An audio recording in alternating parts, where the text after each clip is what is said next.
পাহাৰৰ মাজত এখন খৰস্ৰোতা নদীত এজন মন্ত্ৰী। নাই কোনো নিৰাপত্তা ৰক্ষী, নাই কোনো বিলাসিতা। খৰস্ৰোতা নদী আপুনি কেনেকৈ সাঁতুৰিব তাৰ কৌশল শিকালে মন্ত্ৰীগৰাকীয়ে। তেওঁ হৈছে কেন্দ্ৰীয় মন্ত্ৰী কিৰণ ৰিজিজু। উত্তৰ পূৰ্বাঞ্চলৰ জনপ্ৰিয় নেতাগৰাকীয়ে এইবাৰ পাহাৰৰ এখন খৰস্ৰোতা নদীত সাঁতুৰি বহু কথাই কৈ গ'ল।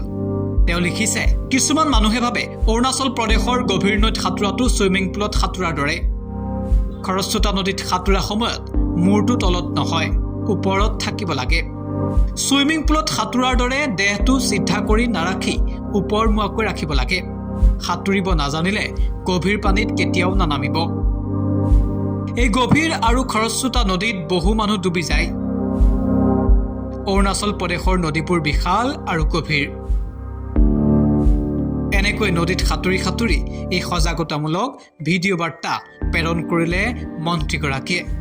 পিছে সাধাৰণ নাগৰিকৰ দৰেই নৈত সাঁতোৰা কেন্দ্ৰীয় মন্ত্ৰী কিৰণ ৰিজিজুৰ এই ভিডিঅ' এতিয়া ভাইৰেল। News desk AssamdotCom।